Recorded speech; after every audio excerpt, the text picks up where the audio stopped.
नमस्कार दोस्तों, welcome to sports engineer. दोस्तों, आज इस वीडियो में हम फरवरी महीने के स्पोर्ट्स करंट अफेयर्स को डिस्कस करने वाले हैं। जैसा कि आपको पता है, क्वेश्चन आंसर्स के फॉर्मेट में हम हर एक महीने के स्पोर्ट्स करंट अफेयर्स को देखते हैं। तो उसी सीरीज में हम फरवरी 2022 के करंट अफेयर्स को डिस्कस करने वाले हैं। इस वीडियो से पहले अगर आपने जनवरी मंथ का वीडियो नहीं देखा है तो उसको भी आप चेकआउट कर सकते हो। प्लेलिस्ट बनी हुई है 2020, 2021 और अभी 2022। इन सभी लास्ट ईयर्स के मंथली वाइज आपको वीडियो चैनल पे मिल जाएंगे। तो चलिए इस वीडियो को शुरू करते हैं। पहला क्वेश्चन है, world games athlete of the year award 2021 के विजेता का नाम बताइए। World game athletes of the year 2021 के अवार्ड के बारे में हमसे पूछा गया है, तो उसका राइट आंसर हो जाएगा PR श्रीजेश। बी हमारा करेक्ट आंसर है। इनके बारे में देखते हैं। जैसा कि आपको पता है, हम हिंदी और इंग्लिश दोनों में एक्सप्लेनेशन देखते हैं।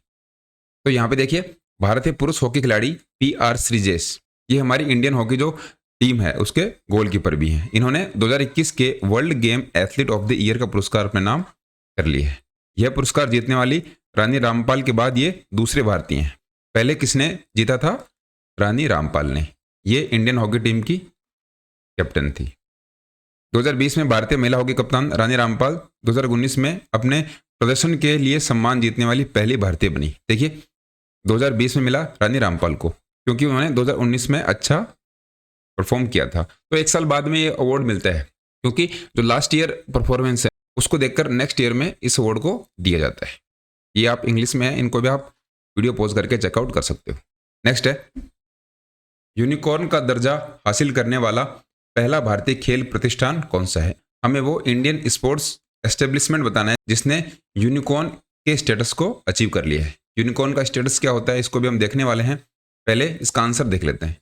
राइट आंसर है चेन्नई सुपर किंग्स। ये IPL की टीम है और इसने अभी जो लास्ट में IPL हुआ था उसको चेन्नई सुपर किंग्स या फिर CSK ने ही जीता था। देखिए, चेन्नई सुपर किंग्स देश का पहला स्पोर्ट्स यूनिकॉर्न बन गया है। इसका मार्केट कैप 7600 करोड़ रुपए के उच्च स्तर को छू गया है। मतलब इस पूरी कंपनी की जो वैल्यूएशन है वो 7600 करोड़ हो चुकी है। ये अपने आप में बहुत बड़ी बात है। और अगर आपको पता होगा तो महेंद्र सिंह धोनी CSK के कप्तान हैं, जिन्होंने लास्ट ईयर में जो दुबई में IPL हुआ था वो चौथा IPL इन्होंने अपने नाम कर लिया है। तो देखिए, यूनिकॉर्न का दर्जा हासिल करने के लिए एक सर्टेन अमाउंट पे उस कंपनी की मार्केट कैप होनी चाहिए। जब वो कंपनी अचीव कर लेती है तो उसको यूनिकॉर्न की कैटेगरी में हम रखते हैं। ये सिंपल सा इसको समझना है आपको। नेक्स्ट है, कटक ओडिशा में आयोजित 2022 ओडिशा ओपन बैडमिंटन टूर्नामेंट में महिला एकल का खिताब किसने जीता है? 2022 में ओडिशा में एक ओपन बैडमिंटन टूर्नामेंट हुआ था कटक ओडिशा के अंदर। तो वुमेन्स सिंगल का टाइटल किसने जीता है ये हमसे पूछा गया है। राइट आंसर हो जाएगा उन्नति हुड्डा। उन्नति हुड्डा ने ये टाइटल अपने नाम किया है। ये देखिए, भारतीय किशोरी उन्नति हुड्डा ने 2022 ओडिशा ओपन बैडमिंटन टूर्नामेंट में महिला एकल वुमेन्स सिंगल का टाइटल स्मिथ तोसनीवाल को हराकर अपने नाम किया है। अगर पुरुष एकल की बात करें, मेन सिंगल में ये जीता है किरण जॉर्ज ने और प्रियांशु राजावत को इन्होंने हराया है। ये कुछ डिटेल्स हैं, इनके बारे में आपसे एग्जाम में पूछा जा सकता है। नेक्स्ट है, खेलो इंडिया योजना आवंटन में बजट 2022 में कितने प्रतिशत की वृद्धि की गई है?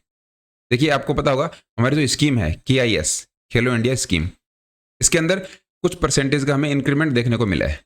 2022 का जो हमारा बजट हुआ था उसके अंदर, तो वो कितना प्रतिशत है वो हमें पूछा गया है। राइट आंसर है 48%। डी हमारा करेक्ट आंसर हो जाएगा। इसकी डिटेल्स चेक कर लेते हैं। सरकार ने 3165.50 करोड़ रुपए 3165.50 करोड़ रुपए 15वें वित्त आयोग चक्र, मतलब जो फाइनेंशियल हमारा साइकिल है 2021 से 22 से लेकर 2025 से 26 तक, खेलो इंडिया खेल के विकास के लिए राष्ट्रीय कार्यक्रम, इसका नाम है Khelo India national programme for the development of sports. इसके लिए ये पैसा दिया गया है और इसमें 48% की वृद्धि की गई है। 48% की इसमें इंक्रीमेंट हमें देखने को मिला है और इसे प्रधानमंत्री पुरस्कार योजना में भी शामिल किया गया है। ये कुछ छोटी छोटी डिटेल्स हैं जो हमें पता होनी चाहिए। तो हमें ये ध्यान में रखना है, एक तो इसमें इंक्रीमेंट हुआ है 48% का, और एक क्या है, प्रधानमंत्री पुरस्कार योजना में इसको शामिल कर लिया गया है। अनुराग सिंह ठाकुर युवा मामले और खेल मंत्री हमारे हैं। ये एक फैक्चुअल क्वेश्चन है जो कि आपको ध्यान में रखना है। नेक्स्ट है, शीतकालीन ओलंपिक 2022 का ऑफिशियल स्लोगन क्या है? 2022 विंटर ओलंपिक्स का ऑफिशियल स्लोगन हमसे पूछा गया है। राइट आंसर हो जाएगा C, together for a shared future. आपको पता होगा कोई भी जब बड़ा टूर्नामेंट होता है या फिर हम बात करें ओलंपिक की, तो ओलंपिक का एक ऑफिशियल स्लोगन भी होता है, ओलंपिक का हमारा ऑफिशियल मोटो भी है, लेकिन ऑफिशियल स्लोगन अब की बार 2022 का जो था वो है together for a shared future. ये इसलिए था क्योंकि कोविड-19 की वजह से हमें बहुत सारी प्रॉब्लम्स देखने को मिली थी। पूरी दुनिया में गेम्स बंद हो गए थे, कोई भी फिजिकल एक्टिविटी नहीं हो रही थी, लोगों का घरों से बाहर निकलना भी बंद हो गया था। इसलिए ये together for a shared future अब की बार का जो 2022 का विंटर ओलंपिक्स था उसका ऑफिशियल स्लोगन रखा गया था। ये कहाँ पर हुआ था? बीजिंग, चाइना के अंदर। 4 फरवरी 2022 से शुरू हुआ था और 20 फरवरी 2022 तक ही चला था। भारत ने बीजिंग ओलंपिक के उद्घाटन और समापन समारोह के राजनयिक स्तर के बहिष्कार की घोषणा की थी। राजनयिक स्तर का बहिष्कार मतलब जो हमारे डिप्लोमेट्स हैं वो उसके अंदर नहीं जाएंगे, ये इंडिया ने अनाउंस कर दिया था। और इसका रीजन क्या था? चाइना ने एक चीनी सैनिक, चीन का नाम है, इनको ओलंपिक मशाल वाहक के रूप में चुना था। ओलंपिक मशाल वाहक अगर आप इंग्लिश में देखना चाहो तो इनको बोला जाता है टॉर्च बियरर। इनको इन्होंने चूज किया था जो कि एक चाइनीज सोल्जर थे। तो चाइनीज सोल्जर थे, इससे इंडिया को कोई प्रॉब्लम नहीं थी। लेकिन ये कौन था? ये गालवान की जो घटना हुई थी, गालवान वैली, गालवान घाटी के अंदर जो हमारे सैनिक शहीद हुए थे, उसके अंदर ये सैनिक शामिल था। हमारे 20 भारतीय सैनिक जिनकी मौत हो गई थी, जो हमारे सैनिक शहीद हो गए थे, उस लड़ाई के अंदर ये सैनिक था। इसलिए भारत ने इसका राजनयिक बहिष्कार किया, डिप्लोमेटिक इसका बॉयकॉट किया। और अगर प्लेयर्स की बात करें तो हमारे एक प्लेयर जिनका नाम आरिफ खान है, इन्होंने इस टूर्नामेंट में पार्टिसिपेट किया था। बाकी डिटेल्स हैं जैसे कि 2022 शीतकालीन ओलंपिक के लिए प्रतीक शीतकालीन सपना है। प्रतीक का मतलब इसका जो सिंबल है वो है विंटर्स ड्रीम। मोटो इसका है बिंग ड्वेन ड्वेन। और 2022 शीतकालीन ओलंपिक के लिए आधिकारिक नारा एक साथ एक साझा भविष्य के लिए, इसको इंग्लिश में हमने देख लिया है together for a shared future. ये ऑफिशियल स्लोगन है 2022 विंटर ओलंपिक्स का। नेक्स्ट है, गोल्डन बॉय नीरज चोपड़ा नामक नीरज चोपड़ा की जीवनी के लेखक कौन है? एक बुक है जिसका नाम है गोल्डन बॉय नीरज चोपड़ा। इनके जीवन पर एक बुक लिखी गई है। बायोग्राफी उसको बोलते हैं जो किसी के जीवन पे कुछ लिखा गया हो। तो उस बुक के ऑथर का हमसे नाम पूछा गया है, तो वो है नवदीप सिंह गिल। इन्होंने इस बुक को लिखा है, golden boy Neeraj Chopra. Next है, हाल ही में विश्व के तीसरे सबसे बड़े क्रिकेट स्टेडियम की आधारशिला किस शहर में रखी गई है? World's third largest cricket stadium. पहला कौन सा है? Narendra Modi cricket stadium. और दूसरा कौन सा है? मेलबोर्न क्रिकेट स्टेडियम, जो कि मेलबोर्न ऑस्ट्रेलिया के अंदर है। और तीसरा होने वाला है जयपुर के अंदर। ये देखिए राइट आंसर हमारा हो जाएगा बी, जयपुर के अंदर तीसरा होने वाला है। कुछ डिटेल्स हैं वो देख लेते हैं। अशोक गहलोत जो कि राजस्थान के मुख्यमंत्री हैं, इनके साथ साथ हमारे जो बीसीसीआई के प्रेसिडेंट हैं सौरव गांगुली, इन्होंने जयपुर में दुनिया के तीसरे सबसे बड़े क्रिकेट स्टेडियम की आधारशिला रखी। 100 एकड़ में ये बनने वाला है और आरसीए द्वारा नया अंतर्राष्ट्रीय स्टेडियम ये बनाया जाएगा। इसकी अगर क्षमता की बात करें तो वो है 75,000। अभी वर्तमान में अहमदाबाद में नरेंद्र मोदी स्टेडियम, जो कि पहले मोटेरा स्टेडियम के नाम से फेमस था, इसकी टोटल कैपेसिटी है 1,32,000, 1,32,000 ऑडियंस इसमें बैठ सकती है, दर्शकों की इसकी क्षमता है। और इसी के साथ ये दुनिया का सबसे बड़ा क्रिकेट स्टेडियम बन गया है। सेकंड नंबर पे जैसा हमने देखा था ऑस्ट्रेलिया का मेलबर्न क्रिकेट ग्राउंड है, जिसकी क्षमता है 1,24,000। और तीसरे नंबर पर 75,000 कैपेसिटी के साथ जयपुर में बनने वाला जो स्टेडियम होगा वो world third largest cricket stadium होने वाला है। नेक्स्ट है, भारत ने किस टीम को हराकर 2022 आईसीसी अंडर 19 विश्व कप चैंपियनशिप जीती? 2022 ICC under 19 world cup championship की बात हो रही है, तो हमने हराया था इंग्लैंड को। डी हमारा करेक्ट आंसर हो जाएगा। ये देखिए एंटीगुआ में सर विवियन रिचर्ड्स स्टेडियम में ये वर्ल्ड कप हुआ था और इंडिया ने ये 5वां खिताब अपने नाम कर लिया है। 5th टाइम इंडिया ने अंडर 19 वर्ल्ड कप अपने नाम किया है। इंग्लैंड को 4 विकेट से हराया। इससे पहले हमने कब कब जीता? 2000, 2008, 2012 और 2018 के अंदर। इनके कप्तान थे पहले मोहम्मद कैफ। 2000 में जब हमने अंडर 19 वर्ल्ड कप जीता तो उसके कैप्टन मोहम्मद कैफ थे। इसके बाद में कैप्टन आते हैं विराट कोहली, और उसके बाद में उन्मुक्त चंद और पृथ्वी शॉ के बाद यश धूल अब की बार कैप्टन थे। इस तरीके से हमने 5 वर्ल्ड कप टोटल जीत लिए हैं अंडर 19 वर्ल्ड कप के। देखिए, भारत के राज अंगद बावा को भारत और इंग्लैंड के बीच में जो फाइनल मैच हुआ था उसके लिए प्लेयर ऑफ द मैच चुना गया था। ये इंपॉर्टेंट है कि आपको पता होना चाहिए, ये मैन ऑफ द मैच थे फाइनल के अंदर। बाकी ये इंग्लिश में है details. Raj Angad Bawa player of the match ICC under 19 world cup 2022 के फाइनल के अंदर। नेक्स्ट है एएफसी महिला एशियाई कप भारत 2022 किस टीम ने जीता है? एएफसी वुमेन्स एशियन कप हुआ था इंडिया के अंदर, उसको किसने जीता ये हमसे पूछा गया है।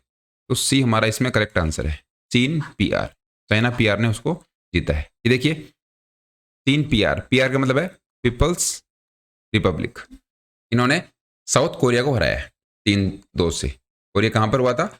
नवी मुंबई के डीवाई पाटिल स्टेडियम के अंदर। बाकी डिटेल्स हैं जैसे कि सबसे मूल्यवान खिलाड़ी, इसका मतलब मोस्ट वैल्यूएबल प्लेयर हैं वांग चाइना से, टॉप स्कोरर रहे सेम केयर ऑस्ट्रेलिया से, बेस्ट गोलकीपर चाइना से हैं, और फेयर प्ले अवार्ड मिला है साउथ कोरिया को। ये थोड़ी सी अवार्ड की लिस्ट थी। बाकी किसको हराया था? साउथ कोरिया को चाइना ने। नेक्स्ट है इंडियन प्रीमियर लीग, जिसको हम आईपीएल बोलते हैं, 2022 में नई अहमदाबाद फ्रेंचाइजी का आधिकारिक नाम क्या होने वाला है? ये तो आपको पता ही होगा, पहले 8 टीम थी, अब 2 नई टीम आ चुकी हैं। टोटल 10 टीम होने वाली हैं अब की बार जो आईपीएल होने वाला है उसके अंदर। तो अहमदाबाद फ्रेंचाइजी नई ऐड हुई है, इसका ऑफिशियल नाम क्या रखा गया है ये हमसे पूछा है। राइट आंसर है गुजरात टाइटंस, ये इसका नाम होने वाला है। ये देखिए गुजरात टाइटंस, जो कि सीवीसी कैपिटल के पास इनका मालिकाना हक है, नई अहमदाबाद फ्रेंचाइजी का आधिकारिक नाम होने वाला है। हार्दिक पांड्या इसके कैप्टन है। आईपीएल 2022 में फ्रेंचाइजी का ये नेतृत्व करने वाले हैं। दूसरी टीम कौन सी है? लखनऊ सुपर जायंट्स, और इनके कैप्टन है केएल राहुल। बाकी डिटेल्स हैं गुजरात टाइटंस ने किस किस प्लेयर को खरीदा है वो आप यहाँ पर चेकआउट कर सकते हो। ये इंग्लिश में है, यहाँ पर भी आप समझ सकते हो। नेक्स्ट है किस भारतीय क्रिकेटर ने 2021 के लिए ESPN क्रिक इन्फो टेस्ट बैटिंग अवार्ड जीता है? टेस्ट बैटिंग अवार्ड फॉर 2021, जो कि ESPN क्रिक इन्फो, जो कि एक वेबसाइट है जो कि स्पोर्ट्स से संबंधित है, ये जीता है अब की बार ऋषभ पंत ने। पूरी डिटेल देखते हैं। ये देखिए ESPN क्रिकेट इन्फो ने अपने 15th एडिशन में भारत के विकेटकीपर बल्लेबाज जो कि ऋषभ पंत हैं, इनको 89 ये नॉट आउट रहे थे टेस्ट बैटिंग के अंदर, मतलब टेस्ट में इन्होंने बैटिंग की थी, इनको ये अवार्ड मिला है टेस्ट बैटिंग का। ये किस लिए मिला है? क्योंकि भारत को बॉर्डर गावस्कर जो ट्रॉफी हुई थी 2021 में, हमने 2-1 से इसको जीता था। उसके अंदर 32 साल बाद गाबा में ऑस्ट्रेलिया के नाबाद रिकॉर्ड को तोड़ दिया, मतलब गाबा में हमने ऑस्ट्रेलिया को नहीं हराया था, तो 32 साल बाद हमने ऑस्ट्रेलिया को वहां पर हराया था।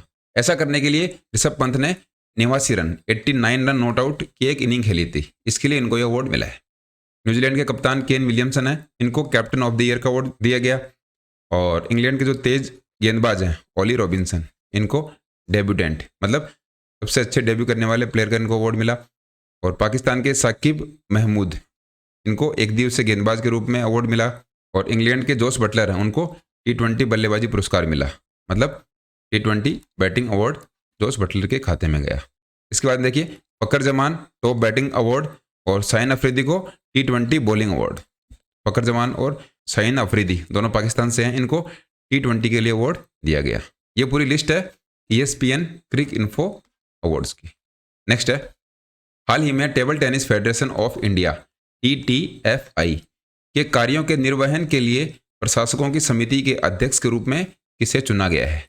TTFI की जो कमेटी है उसके चेयरमैन के रूप में अब किसको चुना गया ये हमसे पूछा गया है। तो गीता मित्तल है उनका नाम, बी हमारा इसमें करेक्ट आंसर हो जाएगा। ये देखिए जम्मू कश्मीर उच्च न्यायालय की पूर्व मुख्य न्यायाधीश गीता मित्तल, इनको TTFI के अध्यक्ष के रूप में चुना गया है। इंपॉर्टेंट है, आपसे एग्जाम में पूछ सकते हैं। TTFI का जो अध्यक्ष हैं वो हैं दुष्यंत चौटाला, हेडक्वार्टर नई दिल्ली के अंदर है, और इसकी स्थापना हुई थी 1926 के अंदर। नेक्स्ट है हाल ही में आईसीसी ने हीथर नाइट को जनवरी 2022 के लिए माह की महिला खिलाड़ी के रूप में घोषित किया है। वह कौन सी महिला टीम की कप्तान है? राइट आंसर हमारा हो जाएगा England is the correct answer. आपको पता होगा आईसीसी लास्ट ईयर से हर महीने के लिए ICC player of the month चुनता है। तो अब की बार जनवरी महीने के लिए, जनवरी 2022 के लिए किस किस को चुना गया है वो हम देख लेते हैं। ये देखिए, साउथ अफ्रीका के टेस्ट बल्लेबाज कीगन पीटरसन और इंग्लैंड की महिला टीम की कप्तान हीथर नाइट, इनको जनवरी 2022 के लिए ICC player of the month चुना गया है। इन दोनों नाम को आपको ध्यान में रखना है। आने वाले एग्जाम में इनसे क्वेश्चन आपसे पूछा जा सकता है, क्योंकि आजकल प्लेयर ऑफ द मंथ के काफ़ी क्वेश्चन लास्ट जो एग्जाम हुई थी लास्ट ईयर उनमें पूछे गए हैं, इसलिए आप इनको ध्यान में रखिए।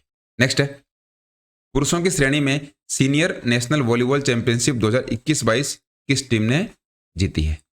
सीनियर नेशनल वॉलीबॉल चैंपियनशिप 2021-22, इसका टाइटल मेंस कैटेगरी के अंदर जीता है हरियाणा की टीम ने। डी हमारा इसमें करेक्ट आंसर हो जाएगा। ये देखिए, सीनियर नेशनल वॉलीबॉल चैंपियनशिप 2021-22 में हरियाणा ने किसको हराया है? भारतीय रेलवे को, और ये हराकर उन्होंने मेंस टाइटल का खिताब अपने नाम किया है। अगर हम फीमेल कैटेगरी में बात करें, वुमेन्स कैटेगरी के अंदर केरल की टीम ने भारतीय रेलवे को हराया। तो देखिए, इसमें सबसे सिंपल तो क्या हो गया कि दोनों जो टीम जीती हैं वो किसको हराकर जीती हैं? भारतीय रेलवे को, इंडियन रेलवेज को इन्होंने हराया है। मेंस में जीता है हरियाणा ने, और वुमेन्स सेक्शन के अंदर जीता है केरला की टीम ने सीनियर नेशनल वॉलीबॉल चैंपियनशिप। कहाँ पर हुआ था ये भी आपको पता होना चाहिए। तो ये हुआ था भुवनेश्वर KIIT के अंदर, बीजू पटनायक इंडोर स्टेडियम में, और ये 7th सीनियर नेशनल वॉलीबॉल का एडिशन था। ये सारी डिटेल्स हैं, इनके बारे में आपको पता होना चाहिए। नेक्स्ट है, किस टीम ने 2021 फीफा क्लब विश्व कप चैंपियनशिप जीती है? ये फीफा वर्ल्ड कप नहीं है, FIFA club world cup championship है। तो ये जीती है चेल्सिया ने। ये हमारा इसमें करेक्ट आंसर हो जाएगा। देखते हैं इसके बारे में। ये देखिए, इंग्लिश का एक क्लब है। चेल्सी ने 2021 फीफा क्लब विश्व कप फाइनल जीतने के लिए ब्राजील के क्लब को इन्होंने हराया है, जिसका नाम है पाल्मेराइज। चेल्सी ने पहली बार फीफा क्लब विश्व कप जीता है। इसका मतलब ये हो गया कि पूरी दुनिया के जितने भी फुटबॉल खेलने वाले टॉप के क्लब हैं उनके बीच में ये टूर्नामेंट होता है। तो अब की बार चेल्सी ने इस टूर्नामेंट को जीता है। इंपॉर्टेंट क्वेश्चन है। चेल्सी कहाँ का क्लब है? इंग्लैंड का। और ब्राजील के कौन से क्लब को हराया है? पाल्मेराइज। ये आपको पता होना चाहिए। कहाँ पर हुआ था? अबू धाबी के अंदर, और स्टेडियम का नाम है मोहम्मद बिन जायद। ये फाइनल इसमें खेला गया था। नेक्स्ट है, अंतर्राष्ट्रीय ओलंपिक समिति का सत्र 2023 में किस स्थान पर आयोजित किया जाएगा? देखिए, इंटरनेशनल ओलंपिक कमेटी का जो सेशन है वो 2023 में कहाँ पर होने वाला है? काफ़ी इंपॉर्टेंट क्वेश्चन है। एग्जाम के पॉइंट ऑफ व्यू से ये क्वेश्चन काफ़ी इंपॉर्टेंट है। ये होने वाला है मुंबई के अंदर। बी हमारा इसमें करेक्ट आंसर है। ये देखिए, इसकी डिटेल्स हैं। मुंबई भारत 2023 में अंतर्राष्ट्रीय ओलंपिक समिति के सत्र की मेजबानी करने वाला है। 2023 के लिए IOC सत्र जियो वर्ल्ड कन्वेंशन सेंटर मुंबई, ये नाम है। जियो वर्ल्ड कन्वेंशन सेंटर कहाँ पर है? मुंबई के अंदर। यहाँ पर इसका आयोजन किया जाएगा। इससे पहले कब हुआ था? 1983 नई दिल्ली के अंदर। ये सेकेंड टाइम हो रहा है। तो इतने साल बाद ये बहुत बड़ी उपलब्धि है। 2022 में IOC सत्र बीजिंग के अंदर हुआ था। अगर आपसे इससे पहले का पूछे तो वो हुआ था बीजिंग चाइना के अंदर। अब होने वाला है इंडिया मुंबई में। अगर हम वोटिंग की बात करें तो हमें 99% वोट मिले, मतलब मुंबई में ये सेशन होना चाहिए, इसके पक्ष में हमें 99% वोट दिए गए। तो ये साफ हो गया कि मुंबई के अंदर ये अब की बार का जो सेशन है वो होने वाला है। बाकी भी डिटेल्स हैं, इनको भी आप चेकआउट कर सकते हो। नेक्स्ट है, प्रथम श्रेणी क्रिकेट में पदार्पण पर बल्लेबाज द्वारा सर्वोच्च स्कोर का नया विश्व रिकॉर्ड किसने बनाया? देखिए, फर्स्ट क्लास क्रिकेट की बात हो रही है। इसमें डेब्यू के अंदर सबसे हाईएस्ट स्कोर बनाने वाले एक प्लेयर ने नया वर्ल्ड रिकॉर्ड बना दिया है। वो किसने बनाया है? उसका नाम हमसे पूछा गया है। राइट आंसर है Saqibul Gani. B is the correct answer. ये देखिए, ये बिहार के प्लेयर हैं साकिबुल गनी। इन्होंने फर्स्ट क्लास क्रिकेट के अंदर 13 शतक, ट्रिपल सेंचुरी बनाई है, और ऐसा करने वाले ये पहले खिलाड़ी बन गए। इन्होंने 405 गेंद खेलकर 341 रन, 341 रन बनाए। ये आपको ध्यान रखना है। नेक्स्ट है, 2022 शीतकालीन ओलंपिक खेलों में किस देश ने सर्वाधिक पदक जीते? 20 फरवरी को 2022 विंटर ओलंपिक्स गेम्स ख़त्म हो गए थे, पूरे कंप्लीट हो चुके हैं। तो हमें पता लग चुका है कि कौन सी टीम ने सबसे ज़्यादा मेडल जीते हैं। तो सबसे ज़्यादा मेडल जीते हैं नॉर्वे की टीम ने। सी हमारा इसमें करेक्ट आंसर है। देखते हैं इसके बारे में डिटेल्स। 2022 शीतकालीन ओलंपिक खेलों में 20 फरवरी 2022 को बीजिंग के नेशनल स्टेडियम, जिसको बर्ड्स नेस्ट के रूप में जाना जाता है, वहाँ पर इसका समापन हो गया। कब से कब तक चला? 4 से 20 फरवरी 2022 तक। 7 खेल, 15 विषय और 109 इसमें कार्यक्रम हुए। अगर इंग्लिश में आप देखना चाहें तो इसके अंदर क्या हुआ था? 109 इवेंट थे, 109 इवेंट्स थे, 15 डिसिप्लिन और 7 स्पोर्ट्स, 7 ही इसमें स्पोर्ट्स थे। और अगर इसमें वेन्यू की बात करें तो ये इसके वेन्यू हैं, बीजिंग, यानकिंग और झांगजियाको। अगर 2026 के ओलंपिक की बात करें, 2026 विंटर ओलंपिक्स, वो होस्ट करेगी इटली। अगर टॉप कंट्रीज़ की बात करें तो नॉर्वे लगातार दूसरे शीतकालीन ओलंपिक में पहले स्थान पर रहा। टोटल 37 पदक, 33 पदक इन्होंने जीते, इसमें 16 गोल्ड मेडल हैं। इसके बाद देखिए जर्मनी दूसरे स्थान पर रहा 27 मेडल जीतकर, और तीसरे स्थान पर रहा है चाइना, जिसने 15 मेडल जीते हैं। इंडिया ने अभी तक कोई मेडल नहीं जीता विंटर ओलंपिक में। हमारे एकमात्र प्लेयर थे स्कीयर, स्कीइंग इनका गेम था, आरिफ खान, ये एकमात्र प्लेयर थे। आरिफ खान के बारे में आपसे पूछा जा सकता है कि शीतकालीन ओलंपिक में इंडिया के कितने खिलाड़ियों को चुना गया, तो वो थे 1, और किसको चुना गया? तो वो है आरिफ खान। इनका गेम है स्कीइंग, ये स्कीयर है।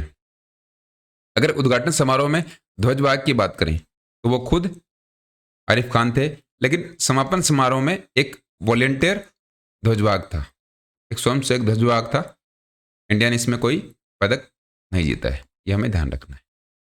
नेक्स्ट है अंतर्राष्ट्रीय ओलंपिक समिति IOC, एथलीट आयोग ने निम्नलिखित में से किसे अपना अध्यक्ष चुना है? तो वो चुना है एमा टेरहो को। IOC ने एथलीट्स कमीशन के लिए प्रेसिडेंट चुना है। देखते हैं इसकी डिटेल्स।